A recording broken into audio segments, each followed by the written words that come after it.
Jail হত্যার মধ্য দিয়ে দেশে উত্থান ঘটে সাম্প্রদায়িকতার। খুঁজে বের করতে হবে পেছনের কারিগরদের, কথা বলেছেন আওয়ামী লীগের সাধারণ সম্পাদক ওবায়দুল কাদের।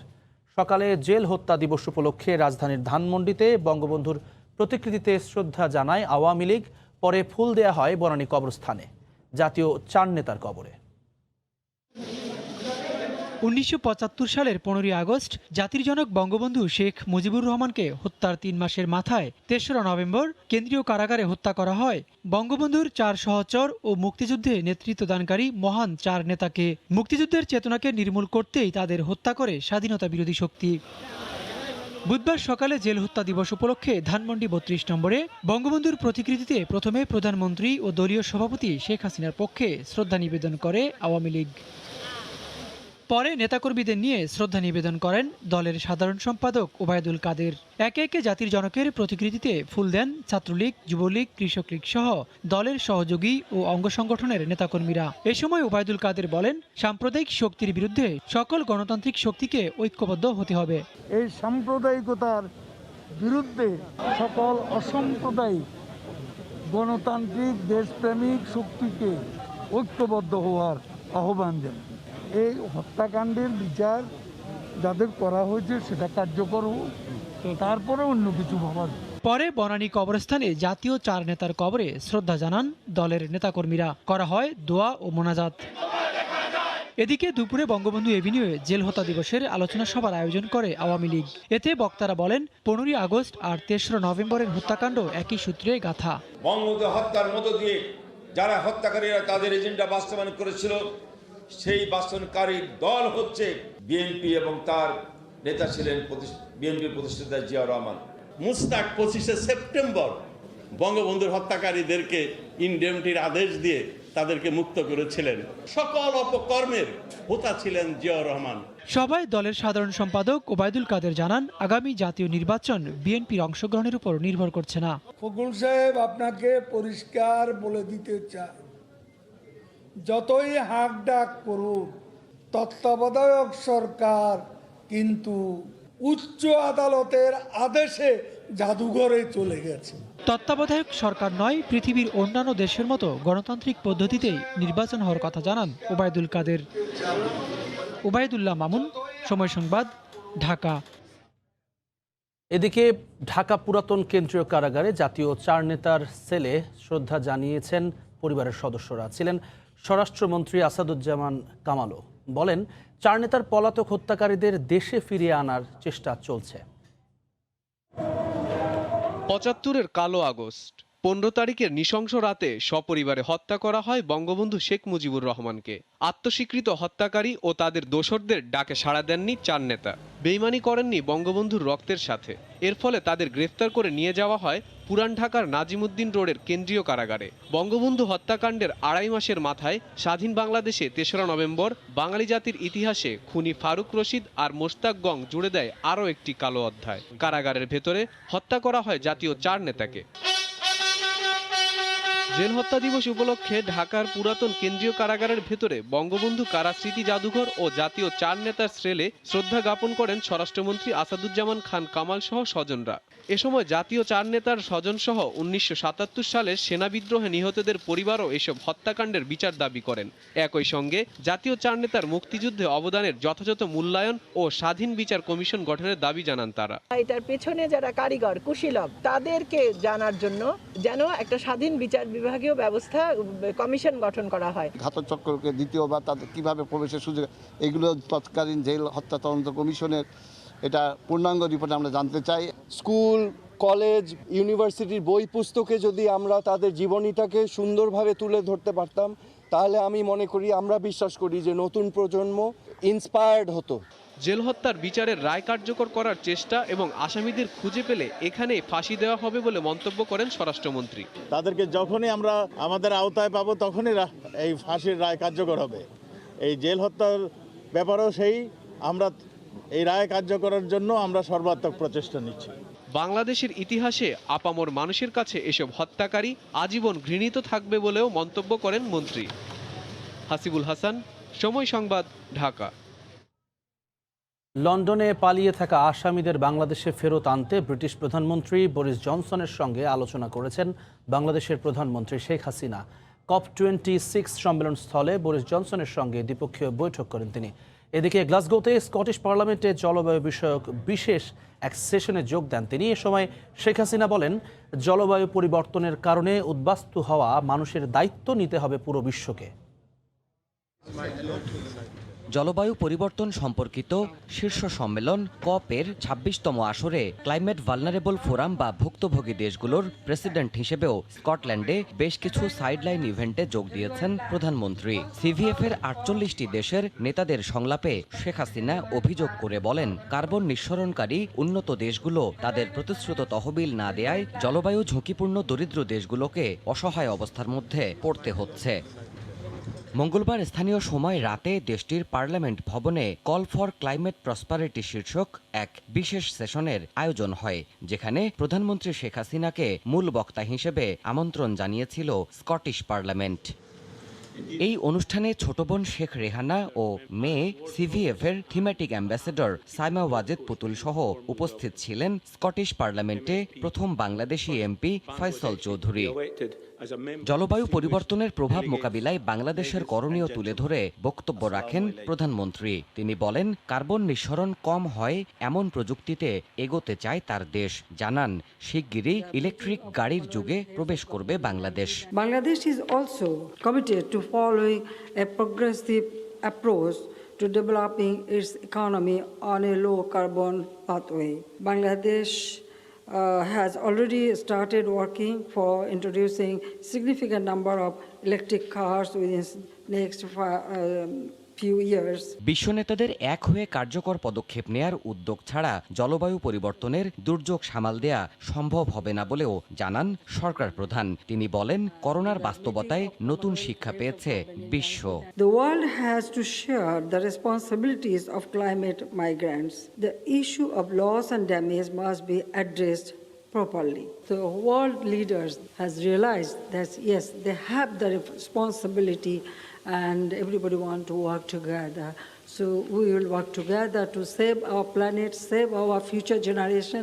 এর আগে স্থানীয় সময় বিকেলে COP26 এর সম্মেলন স্থলে ব্রিটিশ প্রধানমন্ত্রী বরিস জনসনের সঙ্গে দ্বিপক্ষীয় বৈঠক করেন প্রধানমন্ত্রী শেখ হাসিনা। উপস্থিত ছিলেন তার মেয়ে ক্লাইমেট ভালনারেবল ফোরামের থিমেটিক অ্যাম্বাসেডর সাইমা ওয়াজেদ পুতুল। বৈঠকে বাংলাদেশ যুক্তরাজ্য দ্বিপক্ষীয় সম্পর্কের বিভিন্ন দিক নিয়ে আলোচনার পাশাপাশি লন্ডনে পালিয়ে থাকা আসামিদের বাংলাদেশে ফেরত নেওয়ার বিষয়েও দুই শীর্ষ নেতার আলোচনা হয়েছে বলে জানা গেছে। দেবাশিস রায়, সময় সংবাদ। ষড়যন্ত্র আর গুজব ছড়ানোর সেফ হাউস যেন যুক্তরাজ্যের লন্ডন, যেখানে বসে বাংলাদেশ এবং সরকারের বিরুদ্ধে নিত্য নতুন অপপ্রচার আর নানা অপরাধের জাল বুনছেন তারেক রহমান। আর এ কাজে তাকে সহায়তা করছেন গুটি কয়েক বিএনপি নেতা। লন্ডনকে সেকেন্ড হোম হিসেবে ব্যবহারকারী কিছু ব্যবসায়ীর অর্থায়নে চলছে এমন অপকর্ম, এমন দাবি আইন শৃঙ্খলা রক্ষাকারী বাহিনীর। মার্জিয়া মুমুর রিপোর্ট। লন্ডন যুক্তরাজ্যের বিখ্যাত শহরটি নানা কারণে আলোচিত হলেও বিগত কয়েক বছর ধরে বাংলাদেশ রাষ্ট্রবিরোধীদের গোপন বৈঠক, সরকার উৎখাতের ষড়যন্ত্র, সামাজিক যোগাযোগ মাধ্যমে মিথ্যা তথ্য ও গুজব ছড়ানোর শহর হিসেবে গণমাধ্যমে বারবার উঠে এসেছে লন্ডনের নাম। ২০১১ সালে যুক্তরাষ্ট্রে অবস্থানরত প্রধানমন্ত্রীর তথ্য প্রযুক্তি উপদেষ্টা সজীব ওয়াজেদ জয়কে অপহরণ করার ষড়যন্ত্র হয় লন্ডন থেকেই। ষড়যন্ত্রের সহযোগী হিসেবে উঠে আসে বিএনপি নেতা মোহাম্মদুল্লাহ মামুন, তার ছেলে রিজভী আহমেদ ও বিএনপি সমর্থিত যুক্তরাষ্ট্রের ব্যবসায়ী মিজানুর রহমান ভূঁইয়া সহ ৫ জনের নাম, যারা এফবিআইয়ের কাছ থেকে সজীব ওয়াজেদ জয়ের ব্যক্তিগত তথ্য সংগ্রহ করে তাকে অপহরণ ও হত্যার ষড়যন্ত্র করেন। এ ঘটনায় ব্রিটেনে ৪২ মাস কারাভোগ করতে হয় বিএনপি নেতার ছেলেকে। নিম্ন আদালতে আসামিদের বিরুদ্ধে অভিযোগপত্র দাখিল করে গোয়েন্দা পুলিশ। ২০১৮ সালে আবারও লন্ডনে ন্যাক্কারজনক ঘটনা ঘটায় ষড়যন্ত্রের কুশীলবরা। বাংলাদেশ হাইকমিশনে হামলা করে হাইকমিশন অফিসে ভাঙচুর চালানো হয়, করা হয় জাতীয় পতাকার অবমাননা, যে ঘটনায় সরাসরি জড়িত ছিলেন যুক্তরাজ্য বিএনপির সাধারণ সম্পাদক কয়সর আহমেদ। এমনকি বিভিন্ন সময় প্রধানমন্ত্রী শেখ হাসিনার যুক্তরাজ্য সফরকে কেন্দ্র করে লন্ডন থেকে বিশৃঙ্খলা তৈরির অপচেষ্টা চালানো হয়। এসব ঘটনার পেছনে সহযোগী হিসেবে গোয়েন্দা সংস্থা লন্ডনে অবস্থানরত বিএনপি নেতাদের সংশ্লিষ্টতার প্রমাণ পেয়েছে। মঙ্গলবার ডিজিটাল প্ল্যাটফর্ম ব্যবহার করে রাষ্ট্রবিরোধী অপপ্রচার করায় যুক্তরাজ্য বিএনপির সহকারী সম্পাদক ও লন্ডন বিএনপির প্রচার সম্পাদক মোহাম্মদ মইনুল ইসলামের ছোট ভাই শাহ মাহমুদকে রাজধানীর দক্ষিণখান এলাকা থেকে গ্রেফতার করে র্যাব। সামাজিক যোগাযোগ মাধ্যমে মাহমুদ প্রধানমন্ত্রী শেখ হাসিনার শারীরিক অবস্থা, তার পরিবার ও সরকার বিরোধী নানা অপপ্রচার চালিয়ে আসছিল। মার্জিয়া মুমু, সময় সংবাদ, ঢাকা। এদিকে বর্তমান আওয়ামী লীগ সরকার বেআইনিভাবে ক্ষমতা দখল করে তারেক রহমানের বিরুদ্ধে অপপ্রচার চালাচ্ছে বলে অভিযোগ করেছেন বিএনপি মহাসচিব মির্জা ফখরুল ইসলাম আলমগীর। দুপুরে ঠাকুরগাঁওয়ে নিজ বাসভবনে নেতাকর্মীদের সঙ্গে মতবিনিময় শেষে সাংবাদিকদের এ কথা বলেন তিনি আরও বলেন, আওয়ামী লীগই সংখ্যালঘুদের ওপর হামলা চালিয়েছে। লোকদের মদতেই এই ঘটনাগুলো ঘটেছে। পুরোহিতরা আছেন, তারা যে বক্তব্য দিয়েছেন, স্থানীয় লোকেরা যে বক্তব্য দিয়েছেন, সমস্ত বক্তব্যগুলো একটা আঙ্গুল চলে গেছে একদিকে, সেটা আওয়ামী লীগের দিকে। এবং সরকারকেই তো এই দায় নিতে হবে, এ দায় তো অন্য কেউ নেবে না, সম্পূর্ণ দায় তাদেরকেই নিতে হবে। তারেক রহমানের বিরুদ্ধে যত রকম অপপ্রচার, মামলা এবং একই সঙ্গে সাজা দেওয়ার কাজটা তারা করে যাচ্ছে। এই মামলাগুলোতে সাজা দিয়েই কিন্তু আজকে আমাদের ভারপ্রাপ্ত চেয়ারম্যান জনাব তারেক রহমান সাহেবকে এই দেশে আসার পথে সবচেয়ে বড় অন্তরায় হয়ে দাঁড়িয়েছে। সড়কপথে আন্তর্জাতিক নেটওয়ার্কের সঙ্গে চট্টগ্রামকে যুক্ত করবে এলিভেটেড এক্সপ্রেসওয়ে। সংযোগ থাকবে কর্ণফুলী টানেলের সঙ্গেও। নকশা জটিলতা এবং পরিবেশ বিপর্যয়ের অভিযোগে বেশ কিছুদিন কাজ বন্ধ থাকার পর আবারও পুরোদমে শুরু হয়েছে চট্টগ্রামের মেগা প্রকল্প এলিভেটেড এক্সপ্রেসওয়ের কাজ। ইতোমধ্যে প্রকল্পের 60% কাজ শেষ হয়েছে। নূরজামাল আতিকের ক্যামেরায় বিস্তারিত শফিকুল আলমের রিপোর্টে। স্বপ্ন ছোঁয়ার পথে বন্দরনগরী চট্টগ্রামের মেগা প্রকল্প এলিভেটেড এক্সপ্রেসওয়ে দ্রুত গতিতে এগিয়ে চলছে মহা কর্মযজ্ঞের নির্মাণ কাজ। ইতিমধ্যে 60% কাজ শেষ, যদিও নকশা জটিলতা ও প্রাকৃতিক সৌন্দর্যহানির কারণে বন্দর আর সিটি কর্পোরেশনের আপত্তির মুখে কিছুদিন থমকে ছিল কাজ। দেওয়ানার থেকে লামখাম বাজার পর্যন্ত আমাদের যে অ্যালাইনমেন্টের যে সমস্যাটা ছিল, চট্টগ্রাম সিটি কর্পোরেশনের আপত্তি, এগুলো আমরা সলভ করেছি সিটি কর্পোরেশনের সাথে লেয়াজু করে। তো এই মুহূর্তে এলিভেটেড এক্সপ্রেসওয়ে আমাদের বাস্তবায়নে কোনো বাধা নেই। নগরীর লালখান বাজার থেকে পতেঙ্গা পর্যন্ত 16.5 কিলোমিটার এক্সপ্রেসওয়ের 9টি জায়গায় ওঠানামার জন্য থাকবে 24টি র্যাম্প। বাস্তবায়নকারী সংস্থা সিরিয়া বলছে, এই প্রকল্পের ফলে চট্টগ্রাম বন্দর ও বিমানবন্দর কেন্দ্রিক যানজট নিরসনের পাশাপাশি গতি আসবে আমদানি রপ্তানিতে। একটাই রোড আমাদের, এই রোডে কিন্তু আসতে পিক আওয়ারে প্রায় 2.5 ঘন্টা 3 ঘন্টা লাগতো। এখানে ইনভেস্টর আসতো না এবং বাণিজ্যিক রাজধানী হিসেবে যে সুবিধাটা পাওয়ার কথা ছিল সেটা পাচ্ছিল না। এই জন্য সরকার এই মেগা প্রকল্প নিয়েছে এবং এই প্রকল্প আমরা দ্রুত বাস্তবায়ন করছি এবং যে সমস্যা ছিল ওই সমস্যাগুলো আমরা সবগুলোই সলভ করেছি। আর নগর পরিকল্পনাবিদরা বলছেন, এই প্রকল্প কর্ণফুলী টানেলের সাথে যুক্ত হওয়ায় বৈপ্লবিক পরিবর্তন ঘটবে শিল্প ও পর্যটন খাতে। শহরের সাথে যে একটা সংযোগ, বাধাহীন সংযোগ, সেটার ক্ষেত্রে এই এলিভেটেড এক্সপ্রেস অত্যন্ত একটা বৈপ্লবিক ভূমিকা রাখবে আমরা মনে করছি। 3,320 কোটি টাকা ব্যয়ে প্রকল্পটি যৌথভাবে নির্মাণ করছে ঠিকাদারি প্রতিষ্ঠান ম্যাক্স র্যাঙ্কিং। কাজ শেষ হবার কথা 2023 সালের জুন মাসে। এই এলিভেটেড এক্সপ্রেসওয়ে কর্ণফুলী টানেল সহ অন্তত 7 থেকে 8টির মতো মেগা প্রকল্পের কাজ চলছে বন্দরনগরী চট্টগ্রামকে ঘিরে। এর ফলে বন্দরনগরী চট্টগ্রাম এশিয়ান হাইওয়ের সাথে যুক্ত হওয়ার পাশাপাশি বড় ধরনের বৈপ্লবিক পরিবর্তন আসবে দেশের অর্থনীতিতে। শফিকুল আলম, সময় সংবাদ, চট্টগ্রাম। ব্যাপক উৎসাহ উদ্দীপনায় চলছে স্কুল কলেজ শিক্ষার্থীদের করোনার টিকা কার্যক্রম। দ্বিতীয় দিনের মতো রাজধানীর 8টি কেন্দ্রে ফাইজার বায়োএনটেকের টিকা দেয়া হয় শিক্ষার্থীদের। টিকা নিতে পেরে উৎফুল্ল শিক্ষার্থীদের আশা, খুব দ্রুত স্বাভাবিক হবে তাদের শিক্ষা জীবন। করোনার টিকা নিয়ে কেটে গেছে সকল অনিশ্চয়তা। কোভিড-19-এর বিরুদ্ধে লড়তে প্রস্তুতি কোমলমতিদের। বুধবার সকাল 9টা বাজতেই রাজধানীর 8টি কেন্দ্রে ভিড় করেন 12 থেকে 17 বছর বয়সী শিক্ষার্থীরা। সুশৃঙ্খলভাবে নির্ধারিত বুথে প্রবেশ করে গ্রহণ করেন করোনার সুরক্ষা বর্ম। বড়দের পাশাপাশি ভ্যাকসিন কার্যক্রমের আওতায় আসতে পেরে উৎফুল্ল তারা। বড়দের পাশাপাশি আমাদের ছাত্রছাত্রীদের টিকার ব্যবস্থা করে দেওয়ার জন্য আমি অনেক খুশি টিকা নিতে পেরে। আমরা যখন টিকার আয়তায় আসছে, আমাদের ক্লাসের সংখ্যা বাড়ছে, ক্লাস আমরা করতে পারছি, এতে হচ্ছে আমাদের পড়ালেখার স্টুডেন্টের আগ্রহ আরও বৃদ্ধি পাচ্ছে। প্রথমে খুব ভয় লাগছে, লাগছিল, ভাবছিলাম অনেক ব্যথা হবে, যাওয়ার পরে মনে হলো না কিছুই হয়নি। যারা 18 বছরের নিচে যারা আমরা শিক্ষার্থী আছি তাদের জন্য এটা চালু করছে, তো আমাদের জন্য এটা খুব ভালো হয়েছে। সুরক্ষা অ্যাপে জন্ম নিবন্ধন দিয়ে রেজিস্ট্রেশন করতে হবে শিক্ষার্থীদের। কবে কোন স্কুল বা কলেজের ছাত্রছাত্রী নির্ধারিত কেন্দ্রে যাবেন সেই তথ্য জানিয়ে দেওয়া হবে নির্ধারিত প্রতিষ্ঠানকে। সেই অনুসারে শিক্ষার্থীরা নিতে পারবেন টিকা। এখানে টিকা নেওয়ার পর আধা ঘন্টা ওরা অপেক্ষা করে চলে যাচ্ছে। তো এখনো পর্যন্ত কারো কোনো পার্শ্ব প্রতিক্রিয়ার কোনো খবর আমরা পাইনি। গতকাল আমাদের একটু দেরিতে শুরু হয়েছিল, আর প্রথম দিন ছিল, সেই জন্য আমাদের একটু মিসম্যানেজমেন্ট ছিল। কিন্তু আজকে আমরা সব দিক থেকেই গতকাল থেকে শিক্ষা নিয়ে সব দিক থেকে আমরা কিছু মেজার নিয়েছি। রাজধানীর 8টি কেন্দ্রে প্রতিদিন 40,000 শিক্ষার্থীকে করোনা টিকা দেওয়ার পরিকল্পনা রয়েছে স্বাস্থ্য অধিদপ্তরের।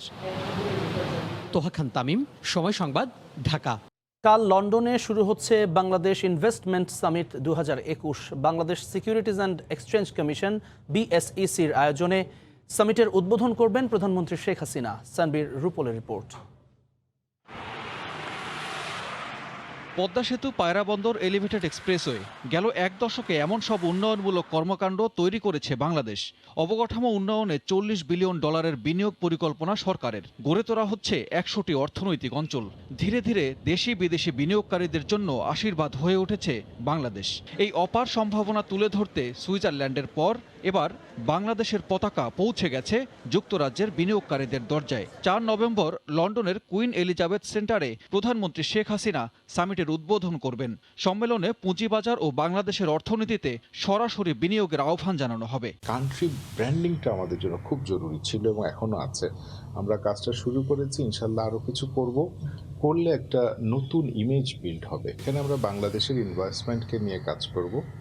ইনভেস্টমেন্ট বলতে আমরা শুধু ক্যাপিটাল মার্কেট না, আমাদের ব্যবসা, দেশের সব জায়গায় ইনভেস্টমেন্টের যে নতুন অপরচুনিটিগুলো হয়েছে, বাংলাদেশ যে এখন খাদ্য সহ অন্যান্য সব বিষয়ে স্বনির্ভর, আমরা যে এখন এই ডিপেন্ডেন্ট না, এই সব কিছু বিষয় নিয়ে সেখানে আমরা আমাদের প্রেজেন্টেশন তুলে ধরব। এবারের সম্মেলনের মাধ্যমে ব্র্যান্ডিং করা হবে বাংলাদেশকে। এর ফলে প্রবাসী বাংলাদেশি ও যুক্তরাজ্যের বিনিয়োগকারীরা বাংলাদেশে বিনিয়োগে আকৃষ্ট হবেন বলে প্রত্যাশা BSECর চেয়ারম্যানের। আমাদের বাংলাদেশ কমিউনিটি ইউকেতে যারা আছেন তারা খুবই দেশপ্রেম এবং দেশের প্রতি তাদের মায়া, তারা বাংলাদেশে কিছু করতে চান। আমরা চেষ্টা করব ওনাদের কাছে আমাদের কিভাবে আমাদের অর্থনীতির সাথে ওনাদের একটা যোগসূত্র করে ওনাদের অবদান এই অর্থনীতিতে নিয়ে আসা যায়। সেই সাথে এই দেশ যে এখন রিটার্ন অন ইনভেস্টমেন্ট অনেক হাই রেটে দিচ্ছে, সেই সুবিধাটা ওনারা নিতে পারেন। জার্মানির পরই বাংলাদেশ সবচেয়ে বেশি পণ্য রফতানি করে যুক্তরাজ্যে। শুল্কমুক্ত পণ্য রফতানির সুযোগ নিয়ে গেল বছর $350 কোটি পণ্য পাঠিয়েছে বাংলাদেশ। সানবীর রুপল, সময় সংবাদ, ঢাকা।